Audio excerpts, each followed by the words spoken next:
All right, here we are. Pop the cork. First podcast. Pop the cork. I like that terminology. All right. Cynthia Saint Amour, everybody. And I should say thanks for the invite instead of, because we're at your house, not mine. So this is the first podcast for ordinary people. And we came up with this idea at work a couple of weeks ago. Yep.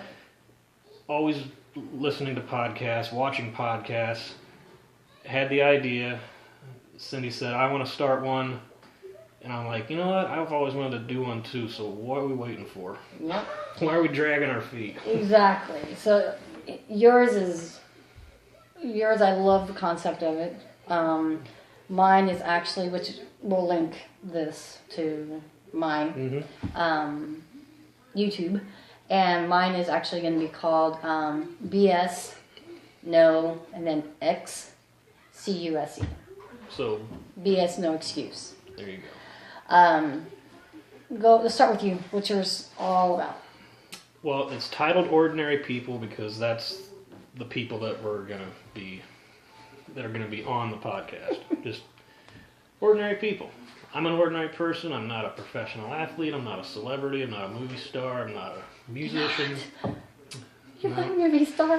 No, I got one. So you're the fan. You're the fan. Okay. That makes sense now. Exactly.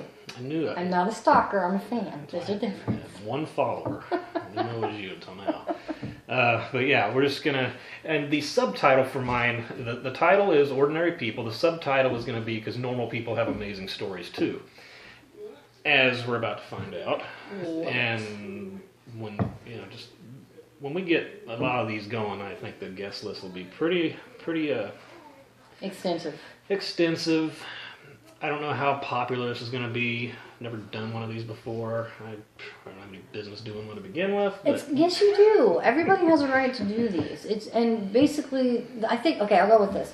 What I absolutely love about the idea, the dynamics about your podcast is the fact that if you think about it, everybody who does a YouTube or on Facebook or any of these social media things, they go out and they end up being like major stars. You see them on TV and stuff like that. But how did they start? Right. Just like we are, ordinary people. And the whole fact of ordinary people have amazing stories. You don't have to be, no offense, Angelina Jolie, Brad Pitt, anybody, Julia Roberts, anybody like that. Yeah, mediocre actors. Yeah. And the whole, I don't want to say the premise behind this, but the setup. I was a huge fan of the Opie and Anthony show. Yes. Which was Sirius XM satellite radio. And, of course, that's not a show anymore. And they would just have guests on and just hang out. It was never a formal interview. I mean, it was lightly scripted, but they always said, no, just on a whim here. And then my favorite podcast right now is the Joe Rogan Experience. Of which, and thank you. You got me in on that one too. He has mentioned that several times. Like he had Anthony Cumia on a couple years ago as a guest, and he said, your radio show, the Opie and Anthony show, is what gave me the inspiration for my podcast. It's just a hang. It's just a hangout, and you're just sitting here talking. Mm-hmm. And I really love the idea also because I think there's a big audience that that's what they want to listen to. They don't want to listen to just a bunch of interview questions and, it's not 60 minutes. Scripted. It's not anything like that. It's just an open, honest hangout, and we just talk about life. Just life. Real life. Yes, not things that are on TV or that the news omits certain things or anything like that. And it's actually, like you said, it's unscripted, and it's actual real, I hate to use that terminology, real life people, because, actors and all, they're real as well, but like you and I, as we say, normal people, we don't know them. We don't know their Right. backstory. We don't know how they really are in real life. You know, like, do you fart? Do you burp? Of course. Yes. It's called the human factor behind it. Yeah, and the thing that's hilarious to me about reality TV is it's not real. It's not Isn't that an oxymoron? Yeah, well, pretty much. But that's absolutely the truth. There's nothing real about it. They have writers. Yep. They have to film, edit. And that's the key word. Edit. I'm not editing. I'm not doing anything with this. We hit record.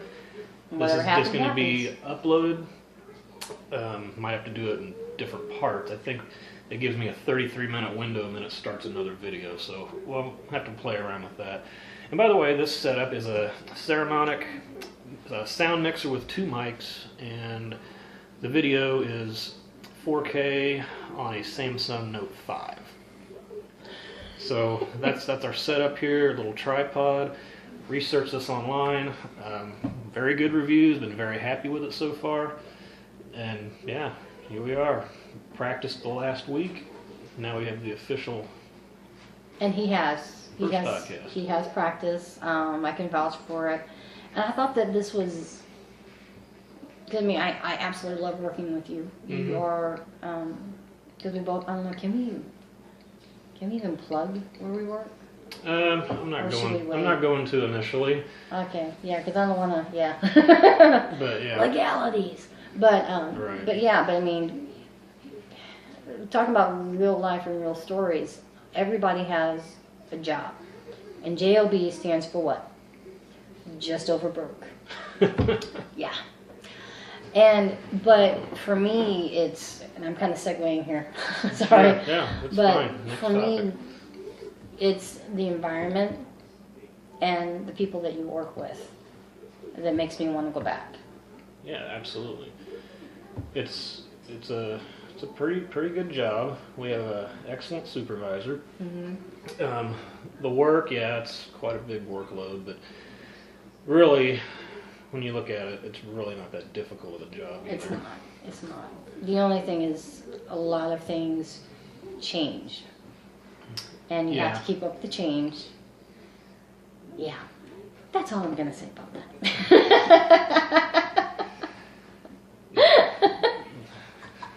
You got quiet, Paul. That's the basics. It's Pretty not. much. It's not a bad job, and I mentioned this to somebody else, and I said, how could you complain about that job? I agree. Because I've had some jobs that are like, hey, Okay, we'll try that for a while. What was your worst job? And why? That's a tough one, and I thought about that yesterday and couldn't figure it out either. That's not a good sign. Being a residential manager Yeah. in a Medicaid-funded setting for people with disabilities was, for me, it was just a little too much stress, a little too much busy work, a little too much responsibility, and I segued from that to where I'm at now. And Gotcha. that's been 2.5 years ago. Now, do you have a degree? I have a bachelor's in I thought so. recreation administration. That is so far from what we do. I'm the same way. And a personal fitness trainer certification. Yeah, which, okay, you still need to get in the gym. Again, we said this isn't going to be scripted. It's not. So this is just about talking and communicating and seeing ordinary people. Right? Pretty much. So, yeah, I need to get your butt in the gym. So, yeah. Because I've made it like a goal. I want to hurt you. No, I'm kidding. I want to hurt you. You know that. My first invitation will be leg day. Yes. Well, if you're going to climb Mount Everest, why go up the easy side? That is a very good analogy. Look at that. You can get good analogies from this too. Yeah. We're open for new ideas. Oh, that's another thing. If people have ideas that that they would want you to talk about, do that.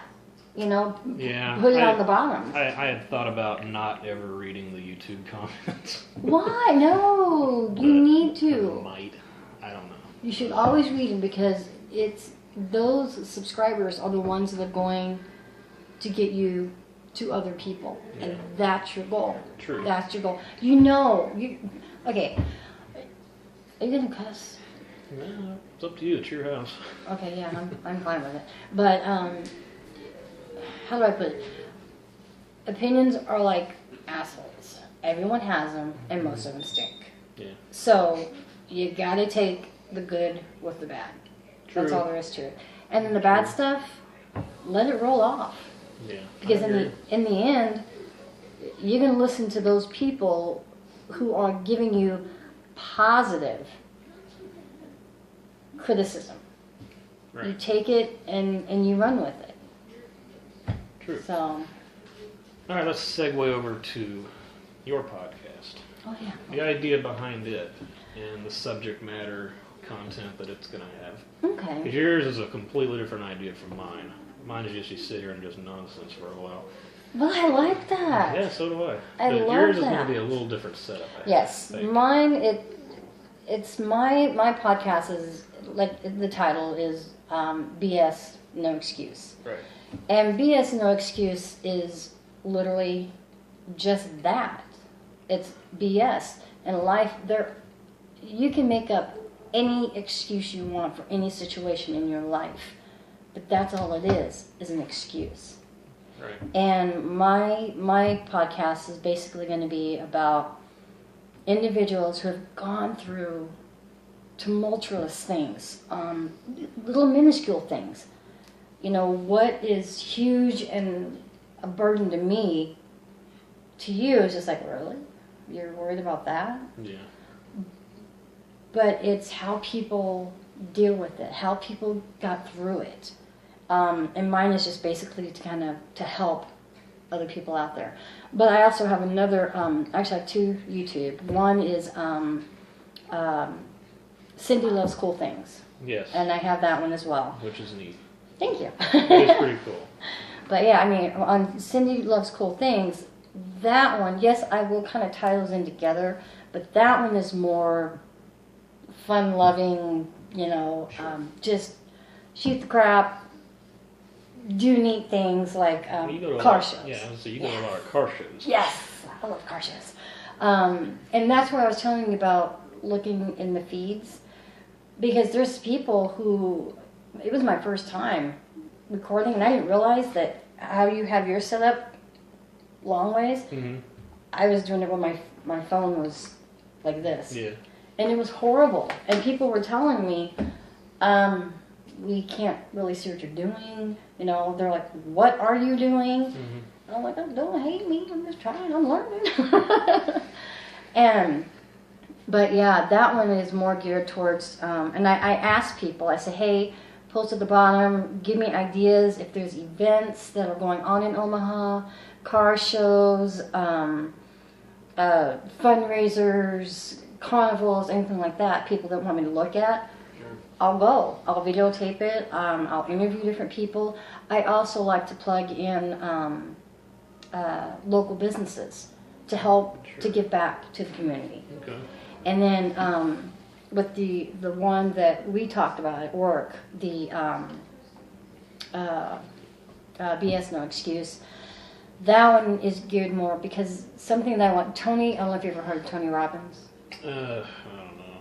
Tony Robbins, he hates the terminology of being a motivational speaker. Okay. Or he did coin the phrase life coach. Mm-hmm. And he's like, no, I don't want to do that no more. But he is a huge inspiration for me. Zig Ziglar, have you heard of him? Yeah, I've seen him speak. In Kemper Arena in Kansas City. What? When? Oh man, 2003.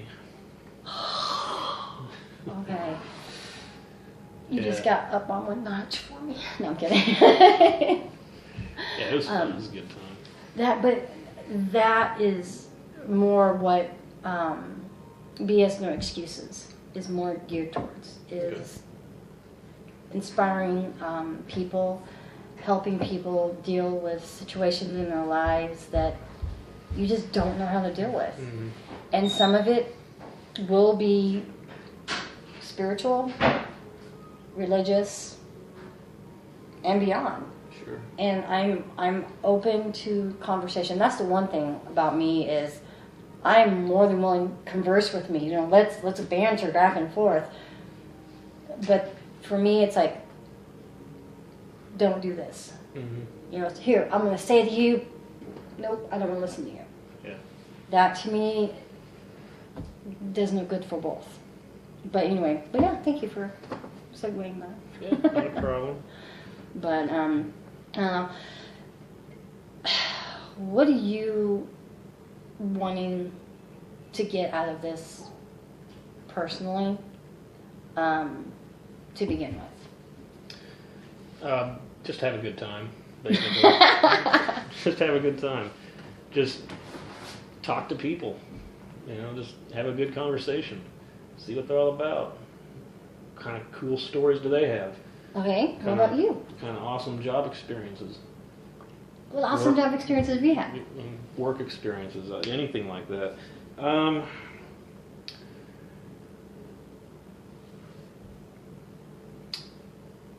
I know. Can't think right offhand. I hate that. It's kind of like when you're typing at work and somebody's standing over your shoulder, and you're like, oh man, backspace. Oh, crap, will you just walk away? Yeah, definitely feel that. Well, maybe you should start. What do you want to know about me? Well, you were a professional football player for a while. Yes, plug that one. Yeah, at 4'11", back in 2010, I played for the Nebraska Stampede. It's an all-women's professional football tackle team. You also have other teams out there that play football arena or the lingerie bowl, like Hart. I have a friend of mine who is an amazing massage therapist. I'm segueing here, but I'm going to go back to that. Okay. But she played for the Hart, and her name is Danny. She is a phenomenal young woman. And she's actually somebody who I'm going to have on mine. Okay. BS, no excuses. No excuse. But she played for him. But for me, it was a time in my life where I was trying to find something that made me unique. Mm-hmm. And again, that kind of segues to BS, no excuses of helping people find their way. But for me, oh my gosh, it was like an adrenaline rush. I mean, here I am, 4'11", and I was actually one of the oldest members on the team. And you played running back, didn't you? Well, here's the thing. The first part of the season, I did. I played halfback. Okay. And then I realized I don't like getting hit. I like hitting. It happens. Yes. And I was on, I actually showed your daughter, I was on Channel 7 News came out to my work where I used to work and interviewed me, did a segment on me. I was on the Morning Blend, and the Lincoln Star interviewed me. And they told me the reason why they selected me is because a multitude of things. One, I have 4'11". Mm-hmm. I had 3 children, and I was one of the oldest women on the team. And honestly, I think I was the only Asian on the team. Okay. But the unique thing about it, get this, we had 2 girls on there who were deaf. Okay. Yeah, that was pretty cool. Yeah. We had an interpreter out there, so when we were learning plays, she would be out there on the field signing what the plays were. That was pretty freaking cool. But yeah, I ended up getting a dislocated shoulder, Wow. a mild concussion, and a cleat to the face. I don't know if you can see right here, I have scars right here. And basically what happened there was the girl was running into the end zone. I wrapped her, and she kept going, and I just slid down. and her foot came up, and her cleat smacked me in the face. Well, you know, you have the butt pads to block the coccyx. Well, it went up under my helmet, and it pulled my helmet up. And as her foot came up, that's how it smacked me in the face. Ew. But yeah, I did that. I'm a firm believer in getting out there and exploring life. It is too dang short. Yeah. And I did motocross in Alaska. That's where I got my motorcycle license. That's cool. I had a Kawasaki Vulcan 500. And love martial arts. I've done Taijutsu, Kyokushin Karate, Krav Maga, and Taekwondo. Cool. So yeah, I mean, ordinary. I am nothing special. I'm special. Pet me. No, I'm kidding. I never take myself seriously. But I've modeled. Right, I remember that. Yeah. Gosh, what else? Oh, 23 years ago, I was in a coma on life support. Really? Yep. What happened? It was a UTI, I went sepsis. Ooh. And yep. Oh, okay. You want to talk about ordinary people with extraordinary stories? Mm-hmm. At birth, I weighed 2 pounds 9 ounces. Okay. I was. My biological mother was 7 months pregnant. Okay. And I ended up coming early. And then, gosh, what else? Oh, I have a genetic disorder called left isomerism. Okay. And left isomerism, for me, there's left isomerism, right isomerism. And it also comes from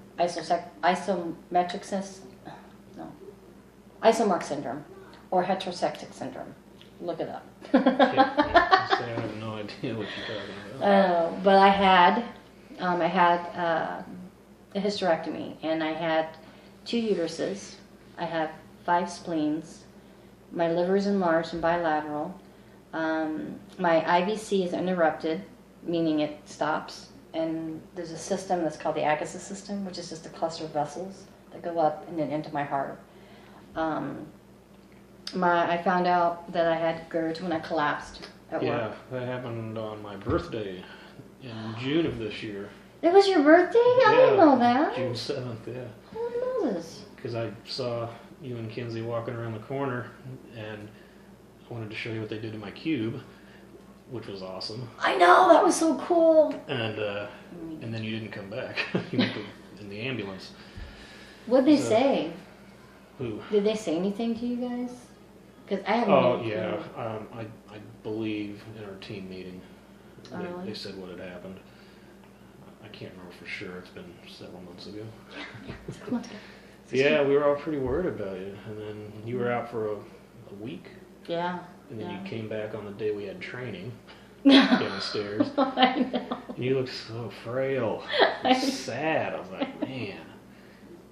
But yeah. Yeah. I had my own medical discovery. What? Like, I guess it was probably just a month before that, in May. I have plaque psoriasis, you know. So So I'm on Humira, which is what they call a high-risk prescription. Yeah. So you gotta have your primary care physician draw your blood for your full metabolic panel, and he starts listing all these things off. You know, your white blood cell count's great, red blood cell count's red blood cell count is great. Cholesterol's within normal range, but we want to get it a little lower. Just went on and on. Everything's cool. And then he goes, your A1C is, gosh, it was like 8.2, which means you have type 2 diabetes. And I'm like, well, how is that? Because, I eat good. You eat very healthy. Exercise. I mean, and I drink lots of water. Mm-hmm. And so we just kind of went over it. He's like, well, it's hard telling, sometimes it's just inherited. My grandpa had it. Oh. Now, did you know this, or did you find this out? About Grandpa? Yeah. Yeah, I knew he had it. I think he was in his 60s or 70s before they found out. but he controlled his with diet. Oh, that's good. Also, and then so then they say, here's your blood sugar monitor, put you on a little statin for your cholesterol, get that lowered, a little blood pressure medicine to protect my kidneys, and metformin, which is to help blood sugar when I eat. And so after, it didn't take long, I figured out it's just the refined carbs. Bread, pasta, pizza crust, crackers, cookies. So as soon as I cut out all those carbs, I went back 3 months later, drew my blood again, and they said not only are you below pre-diabetic range, or not only below diabetic range, you're below pre-diabetic range. It was, my A1C was 5.1 or something. So as long as I keep it there, now technically I don't have the diabetes anymore. So I just check my sugar every day, and it's been a long time since my range is between 70 and 180. And I haven't gone over 180 in a long time. In fact, there's some days where I'm in the 60s. Yeah, so but then So then I have to eat something. And then then I give you sugar. I give you candy. Yeah, or go visit the candy bowl. Exactly. So anyways, that was a interesting discovery. Yeah, you scared me on that one. Jeez, I was scared. I thought I was going to die or something. I was like, what does this mean? Do you remember that day at work and you were like, oh my, okay, I'm not feeling good. And then you checked your sugar? Yeah, it was like 65. Yeah. Beat you. I think it's because all I did was eat avocados and I don't remember what else. What did I tell you? All you had, no sugar. It was like protein and fats. And there was like no sugar. Because I asked her, I was like, what did you eat? Well, I've had this. And I'm like, what's your sugar? Packages of tuna fish, avocados, and cheese sticks. That protein, that was it. Protein, and fats. Which is nice because listening to Joe Rogan's podcast whenever he has those guys on, I can't remember all their names, but there was some of them that he learned about ketogenic diet. Oh yeah, and high fats, high protein, low carbs. That's how I had to lose mine because going back to me going to the hospital thing and finding out I had GERD. My doctor told me that because I have so many multiple organs, I don't have room. So I had no room for any visceral fat. I weighed 144 pounds, and now I'm down to 117. I want to get 115. Yeah. But the thing that I'm so proud of you for is that we're actually maintaining our goals. This is what we wanted to do, and it's freaking hard, man. Yeah, when I went in for that first blood draw, I weighed 225 pounds. Yep. And when was it? I think I took one of the girls in for an appointment, and but you're below. I stepped on the scale and weighed 199. Yep. I remember you told me that. I've lost 25 pounds since May. So yeah, and we're both on it, bud. And just so everybody knows the kind of the dynamics between us is Paul is not my savior at work. No, you are a very good friend. Yeah, so are you. I appreciate that. Very close friend. Like brother from another mother. Well, I remember when you first got hired with the company, kind of like similar to what I was. You get hired and then you just kind of learn all your applications, read the books, and then you really can't do any work until you go through training. Yep. And you only have those trainings once a month. And so you observe and you job shadow and all this. And I remember... Almost 2 months. Yeah, I had to wait a whole 5 weeks. But I remember you just immediately were friendly and talking to people, and you were offered to fold the mail, the documents, put everything in envelopes, and help out. And I was like, hey man, she's pretty cool. And then you got to know me. Well, and then when you found out that I had a personal trainer certification, Yes. I think that really intrigued you, and you came and started talking to me about that. And yeah, since then, yeah, those are the main podcasts that I throw your way when Rogan has Chris and Mark Bell on. Oh, that one was freaking awesome. Yeah, and CT Fletcher. Oh, they made me gosh, take that out. I told you they were going to. No, not him, not the pictures. The ISY.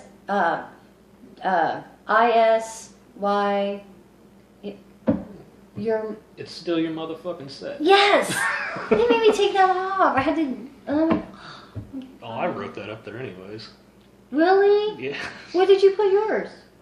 Oh, I erased mine also. Oh, yeah. I didn't want upper management asking what that stood for. Yeah, I know, right? It's like, yeah, man, that's funny. But yeah, oh my gosh. That is one thing I do. I mean, when you send them to me, I do listen to them, but I'm like this. I am so swamped. I'm so busy. And if I'm not at work, either where we work or bartending, I'm at the gym. Right. Or I'm sleeping. Very necessary also. But those things that you send me, some of them are just, I mean, the people that Joe Rogan has on his podcast, that's what I want for you. Yeah, basically, yeah, because every person he's had on there, I watched almost every one of his podcasts, and the his guests are really cool. Yeah. I mean, when he has Jocko Willink on, the Navy SEAL commander. Oh, yes, he was amazing. He went on Rogan's podcast one time, and then Rogan talked him into starting his own podcast. And now he's got a lot of episodes. Yeah, and he's been on another time since then.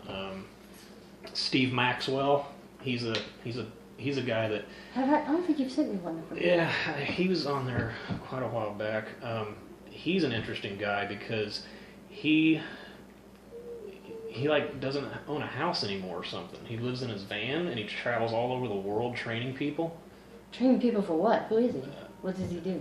Just like exercise. Oh. And he's, I think, Brazilian jiu-jitsu. I believe. If you could take an art, what would you take? That one. Really? Yeah. Because it's the one, he's explained it so many times, it's the one where size doesn't matter. The small person can beat the big person. Mm-hmm. And that was proven in one of the very first Ultimate Fighting Championships when Hoist Gracie beat Dan Severn at 175 pounds, and Dan was like a 280-pound wrestler. Hoist Gracie, man, they were phenomenal. Yeah. Now, I'm having a brain fart. But it was Hoist Gracie and the two rivals. Hoist's rival? I have to ask my brother, he'd know. If anyone knows, put it at the bottom of mine or his and tell us. Yeah. Give us an idea. I'm drawing a blank there, sorry. That's all right. But, My feet, I'm sorry. But yeah, and another one of Joe's best podcasts I love is when he had Hicks and Gracie on. He's known throughout the jiu-jitsu world as the greatest ever. Never lost a fight, you know. I didn't know that. Oh, he's amazing. He's amazing. Yeah, and he does some really extreme training exercises, and then he can do crazy things like go sit in the river when it's wintertime. And, you know, it's unbelievable what he can pull off. Yeah, I love those guests. That's that mind over matter. Yeah. See, but that's what I'm saying. It's well-rounded cast, if you will, for lack of a better terminology. But it's so, the dynamics of every individual is so different. Yeah, because he can have Chris and Mark Bell on, and they're halfway talking about powerlifting and steroids, and then the other half of it is they're talking about his new documentary that he's filming, because he went to USC Film School. Yep. And if you don't know, check out Chris Bell's documentaries. prescription thugs, trophy kids. He's made quite a few. I can't remember all of them. Bigger, stronger, faster. Which one made the sling? The Mark. Why can't I not remember that? He's the power lifter. He made the slingshot. Yeah. Which is a bench pressing assisted device. Mm-hmm. It basically goes up on your arms, and then when you're going down, boom. Now, there's been a debate. Which muscle do you utilize more For a bench when press? doing the bench press? Your triceps or your biceps? What do you mean your pecs? Well, your biceps too, but your pecs. I would say the pecs. But I've also read, I remember reading this a long time ago, the closer in your grip is, the more the triceps are worked, and the Yes. further out, the more your pecs are worked. But it's also your shoulders, and I mean, there's a whole bunch of muscles involved I know. with that. It'd be a good question for when I get Dan Gross on. Absolutely. But you know what? I think a good thing that you could do also, because get a variety of different, because you have, that's the big, okay, I shouldn't do it that way. But you have your bodybuilders, Mm-hmm. and then you have your powerlifters. Right. Two total different communities. And it's different. two pretty different training concepts also. Very. You got your hypertrophy training for large volume for bodybuilders, and then your heavyweight low reps for your powerlifters. And both equally stronger than hell. Yeah. It just depends on the person, Yeah. what they're into. Was it? I keep getting the brothers mixed up. Was it Mark or was it Chris? I think it was. Okay, which one? Chris is the documentarian. Okay, then it was Mark. Mark. No, maybe it was Chris. The one who, the girl in the pretty sundress. Oh, that was Mark. He was Mark. squatting like 1,000 pounds or something. And I he said know. The pretty girl walked in front of me. I got distracted, and he dropped the And he weight dropped it. and screwed his knees and ankles up. And He doesn't like to go to the he won't doctor. go to the doctor. So he said it took him Go several to the months doctor. before he was healed. And I was like, Yeah. See, I messed up my shoulder. Yeah. When I dislocated it, and I didn't go to the doctor. Yikes. Yeah. So, but my my trainer, Nick. Well, he's not my trainer now, but I've trained with him a couple of times. Amazing guy, very nice guy. But here in Omaha, he had. Do you mind if I say his gym? Yeah, go ahead. Okay. But it's Iron Haven, is phenomenal place for bodybuilders. Cool. And I mean, it has all of these unique, new, different machines that focus on specific muscles. And but anyway, what I was saying with him is, I could not do a pull-up to save my life at all, because every time I'd come up, I would just pop, and it would shoot pain just all the way down my back of my arm. So It says 3 minutes. all right. That's how much we Okay, got. after some minor technical difficulties, like I said, we're just kind of figuring this out as we go along. We've got a couple minutes left here. I'm going to try to see, since we have a couple videos now, try to see how we upload this, hopefully all in one, to YouTube. Do that tomorrow. So anyways, I think we left off with the pull-ups, Yeah. which was Yeah. nice. Yeah, he was going and swinging his body, and it was just absolutely ridiculous. And then he decided to come over and proceed to tell me how to lift. I'm like, Wow. I was nice. That's always awesome. Yeah, I was nice. I was like, I got this, thank you. Yeah, I wasn't mean, but I'm like, dude, no. it's gym etiquette, you know. Yeah. But it is what it is. So, back to the podcast. What do you want everyone to know? I just want to know that if you are interested in this kind of stuff, I'm glad to have you. And if this is boring as hell to you, I understand that also, and don't watch. Exactly. Yeah. What does CT say? Well, he says a lot of stuff. Okay. You don't like cussing? See that big old door over there? Yeah, so I guess you take advantage. Yeah. Yeah. But All right. I wish you the best of luck with this. Thanks. And Same to you. And Thank when you. you get your stuff set up and you're ready to record, let me know. Oh yeah. Is it okay if I put this one on mine? I don't care. Sure. All right. I'll Yeah. do that. This is going to be linked on my Facebook and Twitter also, so it'll also be linked on your YouTube channel. Sounds good to me. Okay. Sounds good. See you tomorrow at work. All right. Peace out. Peace.